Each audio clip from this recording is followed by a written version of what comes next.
오늘은 이제 학생들이 가장 긴장하는 날이 언제인지에 대한 질문을 먼저 던져보려고 합니다. 우리 학생들이 중학교, 고등학교, 특히 고등학생 과정에서 가장 긴장하는 하루가 있습니다. 그날이 언제일까요? 네, 뭐라 하는데 잘 안 들려요. 네, 롤 승급전이 될 수도 있죠. 내가 이 한 판을 통해서 골드가 되냐, 실버가 되냐, 내 친구들로부터 왕따를 당하냐 안 당하냐 그 차이가 되죠. 혹은 이 사랑하는 연인과 딱 100일이 되는 게 굉장히 설레는 날이 되기도 합니다. 제일 긴장이 될 수가 있어요. 근데 딱 100일까지예요. 그 이후로는 안 설렐 가능성이 큽니다. 근데 우리 친구들이 살면서 가장 긴장감을 크게 느끼는 단 하루는 수능 날이라고 생각을 합니다. 목사님도 수능을 봤었지만 그날의 그 긴장감을 잊을 수가 없습니다. 물론 수시를 합격했기 때문에 그냥 놀러 가자는 마음으로 갔는데 그 공기, 그 낯선 공기, 아침에 꼭 추워요. 수능 보는 날에 이상하게 춥더라고요. 그날만 바람이 세고 그날만 뭔가 사람들이 표정이 다 어두워요. 예. 근데 길에 다니는 모든 사람들이 다 표정이 어둡습니다. 분명히 경찰분들은 아무 수능이랑 연관이 없는데 그 길에 서 있는 거 보면은 마치 그분들이 수능 보는 것처럼 표정이 되게 어두우시고요. 미화원들 보면은 그분들도 되게 마치 본인들이 수능 보시는 것처럼 굉장히 어둡습니다. 그런 어두운 분위기 가운데 터벅터벅 가다 보면은 학생들이 정말로 긴장을 많이 하는 그것을 볼 수가 있습니다. 수능 날은 아무리 거기서 응원을 해주고 기쁘게 해주려고 해도 당사자 입장에서는 너무 불안하고 떨리는 순간이 될 수가 있습니다. 왜냐하면은 그 수능으로 인해서 내 대학교가 어디로 정해질지, 내가 아무리 수시를 붙었다고 해도 최저 등급 이거를 내가 과연 맞을 수 있을까, 내가 원하는 학교를 갈 수 있을까라는 두려움 속에서, 그런 어려움 속에서 그렇게 긴장이 넘쳐나는 하루를 보내게 됩니다. 그런데 이렇게 긴장을 하다 보면은 전날에 잠이 또 안 옵니다. 분명히 푹 자야지 다음날 시험을 잘 볼 수 있는데 잠이 안 와서 밤을 새는 경우들이 있습니다. 근데 이상한 기분이 들어요. 갑자기 조금 졸린데? 라고 하는 순간 눈 떠보면은 이미 시험 시간까지 몇 분 남았을까요? 30분도 안 남게 됩니다. 큰일 났다. 나 이거 지각인데 어떻게 하지? 하고서 나가는 순간 이미 길은 꽉 막혀 있어요. 이미 여러분들 말고도 이미 출발을 빨리 한 친구들도 그 도로 속에 갇혀 있습니다. 더 긴장을 하게 되죠. 큰일 났다. 나 이거 못 보면은 재수해야 되는데 1년 더 고생해야 되는데 내가 원하는 대학교 못 가는데. 대학교 생각보다 재밌습니다. 이 갈 가치가 있어요. 물론 공부를 하러 가는 느낌은 아니에요. 대학교는 가서 놀고 먹고 할 수 있는 곳이라는 그런 느낌이지만 내가 여기 가서 내 인생이 바뀔 수 있겠지라는 기대감을 안고 엄청 열심히 중고등학교 동안 준비를 했는데 수능날 지각할 위기에 처하게 되는 것입니다. 그 학생은 절망을 하겠죠. 딱 집에 나가려는 순간 시계를 보면서 이거 안 된다. 난 끝났다. 내 인생 여기서 끝이구나. 여기서 지금 출발해도 될까? 이왕 어차피 안 될 것 같은데 그 절망 가운데 놓이는 것을 볼 수가 있습니다. 그때 저 멀리서 갑자기 긴급 소리가 들려옵니다. 삐용삐용삐용 거리면서 멀리서부터 뭐가 하나가 달려옵니다. 하얀 색깔, 작은 색깔 뭐가 달려오는데 가까이서 보니까 경찰 오토바이가 달려오는 겁니다. 이 지각을 할 뻔한 친구는 경찰 오토바이를 결국 얻어 타게 되고 수능장에 제 시간에 도착을 할 수 있었습니다. 제 시간에 도착을 해서 시험을 잘 봤겠죠. 물론 성적이 잘 나왔는지까지는 모릅니다. 근데 어쨌든 그 절망 가운데 경찰 오토바이를 통해서 그 시험장에 잘 도착할 수 있었다는 점, 그 친구에게는 그 절망 속에서 그 경찰 오토바이 한 대가 유일한 희망이었다는 점. 경찰차보다 경찰 오토바이가 훨씬 더 좋겠죠. 그 꽉 막힌 도로에서 차는 움직이지 못합니다. 그런데 오토바이는 그 사이를 뚫고서 학생을 수능 시험장까지 데려다 주게 되는 것입니다. 이러한 사건들이 굉장히 매년 발생을 합니다. 정말 준비를 열심히 했던 친구들이 수능 시험장에 들어가지 못해가지고 시험을 못 보고 절망 가운데 빠지는 경우들이 있지만 그 반대로 경찰분들의 도움을 받아서 수능 시험장까지 잘 도착해서 시험을 보게 되는 경우들이 있습니다. 여러분은 혹시 나는 지각 안 하겠지라는 생각, 방식은 금물입니다. 분명히 갑자기 나는 안 자려고 할 때도 눈 떠보면 수능 다음 아침날 이렇게 일어날 수도 있고, 더 재수 없으면은 수능 끝나고 다음날 일어날 수도 있어요. 조심하셔야 됩니다.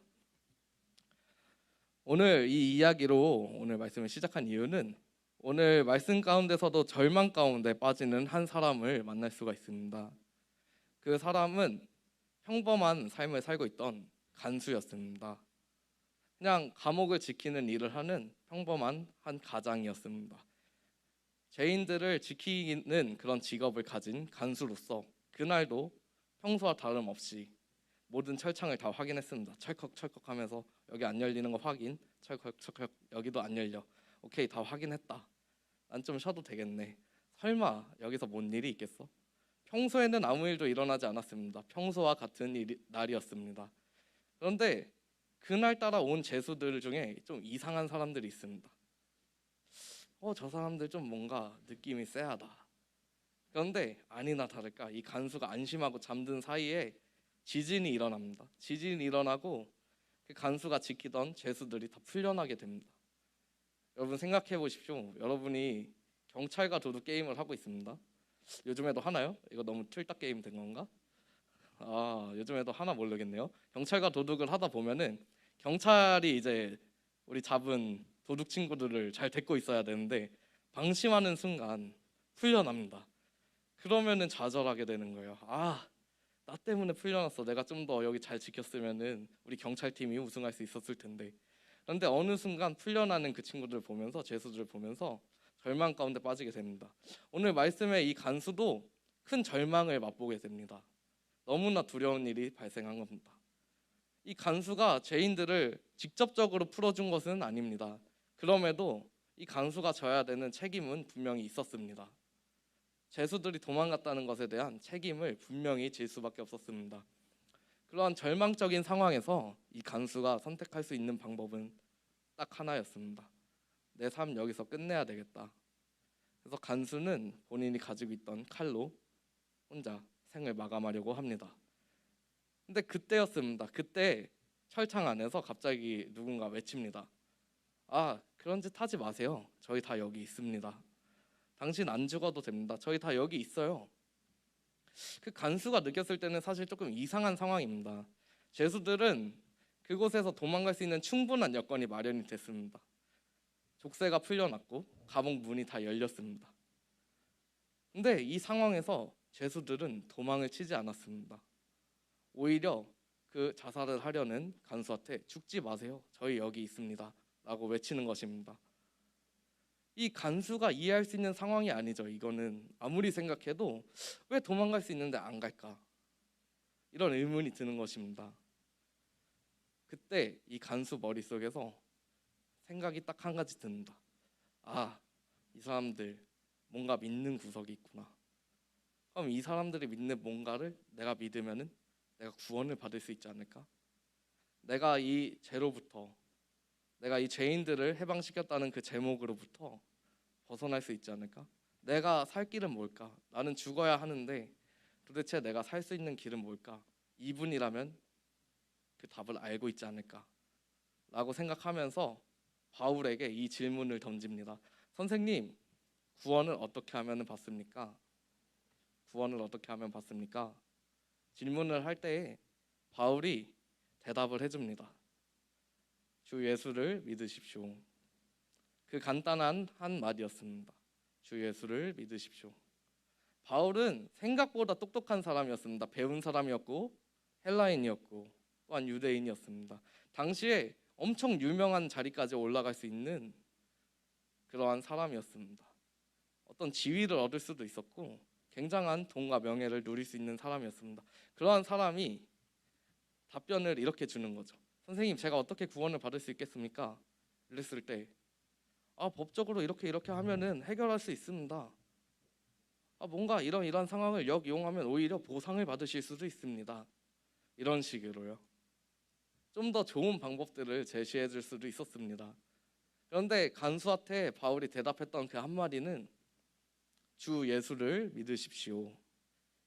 그래야 당신 집과 당신이 구원을 받을 수 있습니다. 그 한마디였습니다. 간수는 그 말을 듣고 바울을 자신의 집으로 초청합니다.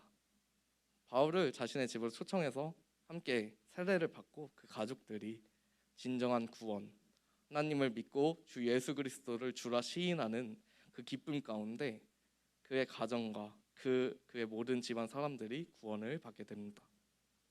우리 가운데서도 분명히 절망 가운데 놓여 있는 친구들이 있습니다. 목사님, 저희 집은요, 엄마랑 아빠가 매일 집에서 싸워요. 집을 맨날 들어가야 되는데 집에 들어가기가 싫어요. 목사님, 저희 집은요, 돈이 너무 없어서 맨날 라면으로 끼니를 때워야 돼요. 너무 힘들어요. 목사님, 어느 대학교를 가야 되는데 저는 꿈이 없어요. 목사님, 저는 어떤 직장에서 이렇게 생활을 하는데 직장 내에서 따돌림을 당해요. 살기가 싫어요. 절망 가운데 있어요. 분명히 우리 친구들 삶 가운데, 우리 선생님들 삶 가운데 어려움이 분명히 존재합니다. 절망 가운데 놓이신 분들이 분명히 존재합니다. 그럴 때 주 예수를 믿으십시오. 유일한 절망 가운데서 빠져나올 수 있는 구멍은, 그 구원의 방법은 주 예수를 믿는 것뿐입니다. 여러분한테 드릴 말씀이 없어요. 제가 매주 설교를 준비하면서도 여러분한테 드리고 싶은 말은 이거 한 가지입니다. 예수님 믿으세요. 교회 자리에 나와 있지만 예수님 믿어보세요. 진짜로 다른 거 우선순위에 두지 말고 예수님 한번 믿어보자. 얘들아, 한번 믿어보자. 그게 진짜 구원이야. 이거를 여러분한테 전달해주고 싶습니다. 분명히 다른 게 여러분한테 나타납니다. 방법이랍시고 이렇게 나타날 때가 있습니다. 목사님, 제가 너무 공부를 못해요. 그래? 그러면은 최고의 강사를 데려오면 되잖아. 국어, 영어 성적이 안 나와? 청담동 가면 널린 게 강사야. 얘들아, 돈 좀만 투자하면 너 진짜 서울대, 연세대, 고려대 그냥 갈 수 있어. 좋은 직장이요? 컨설팅 조금만 받으면 가는 거 어렵지 않아요. 생각보다 그 구조를 이해만 한다면은 대기업 가는 거, 그리고 좋은 대학교 가는 거 어렵지 않습니다. 제가 약간 이렇게 말한다고 해서 조금 재수없어 보일 수도 있지만 진짜 방법은 무궁무진합니다. 근데 전문가랍시고 그렇게 여러분에게 다가오는 그 사람들은 여러분을 평생 구원해 주지 못합니다. 잠깐은 구원의 방법이 될 수 있겠죠. 제가 대학 때문에 힘들었어요. 제가 대학교를 갔어요. 그럼 그 문제가 해결됩니까? 해결되지 않습니다. 그래도 절망 가운데 놓이는 사건은 또 발생합니다. 여러분의 인생 가운데 절망 가운데 놓일 수밖에 없는 상황들이 계속해서 마주치게 됩니다. 언젠간 해가 뜬다라는 노래 가사가 있습니다. 어르신들은 아는 노래겠지만 저도 제 세대 노래는 아닙니다. 근데 언제가 해가 뜬다, 그 노래가 그 가사처럼 우리 삶이 얼마나 행복하면 좋을까요? 내일은 해가 뜬다? 내일 정말 해가 뜨면 얼마나 우리 삶이 행복할까요? 그런데 진짜 죄송한데 여러분 삶에 해는 절대 안 뜹니다. 매일매일 고통 가운데 놓이고 매일매일 힘든 가운데 놓일 수밖에 없습니다. 절망 속에 살아갈 수밖에 없습니다. 그러니까 그 구원의 유일한 길이 되시는 예수 그리스도 주님을 믿으십시오. 주 예수를 믿어서 구원을 받는, 영생을 받는 여러분이 되시기를 소망합니다. 이 모든 가운데, 이 과정 가운데 다가오는 그러한 잘못된 방법들, 친구들이 될 수도 있고 가족들이 될 수도 있습니다.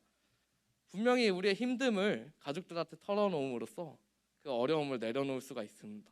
친구들한테 내려놓으면 방법을 받을 수가 있습니다. 그런데 그 또한 영원하지 않습니다.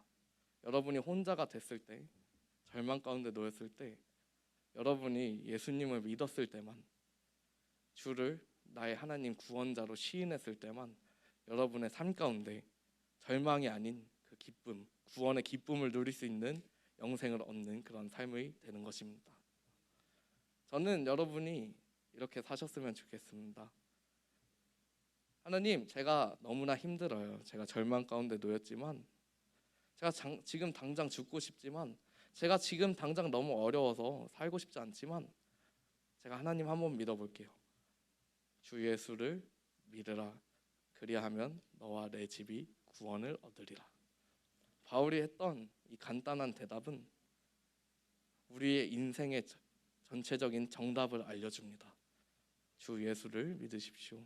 오늘 설교에서 중요한 것은 예수를 믿으십시오. 이거 한마디입니다. 제발 믿으십시오. 그냥 주일날 교회 나와서 앉아 있는다고 주 예수를 믿는 게 아니라 여러분 삶 가운데 그리스도인으로 살아가길 축원합니다. 진심으로 변화된 삶을 살아가는 여러분이 되시기를 축원합니다. 물론 어렵습니다. 하나님을 알아가는 게 너무 어렵고 구원자로 모시는 게 어렵습니다. 다른 게 너무나 좋습니다. 잠자는 게 좋고 공부하는 게 좋고 친구들이랑 떠들고 노는 게 좋을 수 있는데 주 예수 한 분만을 믿으십시오. 여러분 인생 가운데 이제는 변화가 있어야 되지 않겠습니까? 언제까지 절망 가운데 계속되는 반복되는 죄 가운데 넘어지실 겁니까? 계속해서 넘어지실 거면은 교회 나오지 마십시오. 그냥 노십시오. 주일날 이 아까운 시간을 여기에 허비하지 마시고 나가서 노십시오. 친구들 만나십시오. 그런데 내가 진짜 주 예수를 믿겠다라는 고백을 했을 때 이제는 여러분 삶 가운데 변화가 있길 원합니다. 절망 가운데 반복되는 죄를 짓는 것이 아니라 이제는 변화된 삶을 사는 사랑하는 우리 중등부, 고등부 또한 이 자리에 모인 모든 성도님들이 되시기를 진심으로 축원합니다.